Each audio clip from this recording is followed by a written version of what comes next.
Hello ಮಚಾ, ನಿಂಗೆ life ಅಲ್ಲಿ ಕಷ್ಟ ಅಂತ ಬಂದಾಗ ನಿನ್ ಜೊತೆ ಯಾರಿರ್ತಾರೆ? ನೀನೇ ಇರ್ತೀಯ ಮಚ್ಚ. ವಾ, ನಾನ್ ಲಿಸ್ಟ್ ಅರ್ಥ ಮಾಡ್ಕೊಂಡಿದ್ಯಾ, ಥ್ಯಾಂಕ್ಸ್ ಮಚಾ. ಕಷ್ಟ ಅಂತ ಬಂದಾಗ ಯಾವಾಗಲೂ ನೀನೇ ನನ್ ಜೊತೆಗಿರ್ತೀಯ.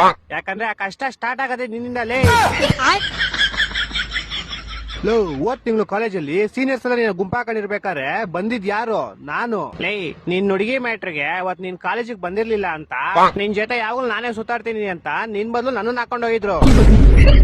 ಅವಾಗ ನೀನ್ ಬರ್ದಿರ ಇನ್ನೇನ್ ನಿಮ್ ತಾತ ಬರ್ತಾರ? ಆಕ್ಚುಲಿ ನಿಜ ಹೇಳ್ಬೇಕಂದ್ರೆ ನಿನ್ ಕಷ್ಟಕ್ಕೆ ನಾನ್ ಜಾಸ್ತಿ ಆಗಿರೋದು. ನೀನ್ ಯಾವಾಗ ಆಗಿದ್ಯಾ? ಅವತ್ ತಿಂಗಳು ನನ್ನ 500 ರೂಪಾಯಿ ದುಡ್ಡು ಇಸ್ಕೊಂಡಿದ್ದಲ್ಲ. ಹಲೋ ಅಲ್ಲ ಹಲೋ ಅಲ್ಲ ಹಲೋ. ನಿಮ್ ಮನೆಯಲ್ಲ ಹೆಂಗವ್ರೆ? ಚೆನ್ನಾಗವ್ರೆ ಮಚಾ. ಅದ್ರ ತಿಂಗಳು 250 ರೂಪಾಯಿ ರೀಚಾರ್ಜ್ ಮಾಡ್ಸ್ಕೊಂಡಿದ್ದಲ್ಲ. Hello hello hello hello. ಊಟ ಎಲ್ಲ ಆಯ್ತು ತಾನೆ? ಹ್ಞೂ ಮಚಾ, ಆಯ್ತು. ನಿಂದು? ಅದ್ರ ತಿಂಗಳು 200 ರೂಪಾಯಿ ಪೆಟ್ರೋಲ್ ಇಸ್ಕೊಂಡಿದ್ದಲ್ಲ. ಮಚಾ, ಏನು ಕೇಳಿಸ್ತಾ ಇಲ್ಲ. ನಿಂಗೆ ಆಮೇಲೆ ಮಾಡ್ಲಾ? ಆಮೇಲೆ ಮಾಡುವಂತೆ ನಾನು ಸ್ಟೋರಿ ಹೇಳ್ತೀನಿ ಕೇಳಿಲ್ಲಿ. ಹೇಳು. ನನ್ ಫ್ರೆಂಡ್ ಒಬ್ಳು ಮದ್ವೆನೇ ಇಲ್ಲ ಅಂತ ಕನ್ಸ್ ಕಟ್ಕೊಂಡು ಅವ್ರ ಮನೆಯವ್ರ ತೋರಿಸಿದ ಹುಡುಗನ ಜೊತೆ ಮದ್ವೆ ಆಯ್ತಾಳೆ.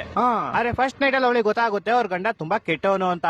ಅಯ್ಯೋ, ಆಮೇಲೆ? ಇದನ್ನ ಹಿಂಗೆ ಹಿಡ್ಕೊ. ಇನ್ನೊಂದ್ ಸ್ಟೋರಿ ಹೇಳ್ತೀನಿ ಕೇಳು. ಇನ್ನೊಬ್ಬ ನಮ್ ಫ್ರೆಂಡ್ ಇರ್ತಾನೆ, ಅವನು ಜನರಿಂದ ಮರಣವರೆಗೂ ಎಲ್ಲಾ ತರ ಫಂಕ್ಷನ್ ಮಾಡ್ಕೊಡ್ತಾನೆ. ಅವ್ನ್ಗೇನಂದ್ರೆ ಅವ್ನು ಯಾವ್ದೇ ಫಂಕ್ಷನ್ ಮಾಡಿದ್ರು ಜನ ಯಾವಾಗ್ಲೂ ಖುಷಿಯಾಗಿರ್ಬೇಕು, ಹ್ಯಾಪಿ ಆಗಿರ್ಬೇಕು ಅನ್ನೋ ಒಂದ್ ಕನ್ಸರ್ನ್ ಇರುತ್ತೆ.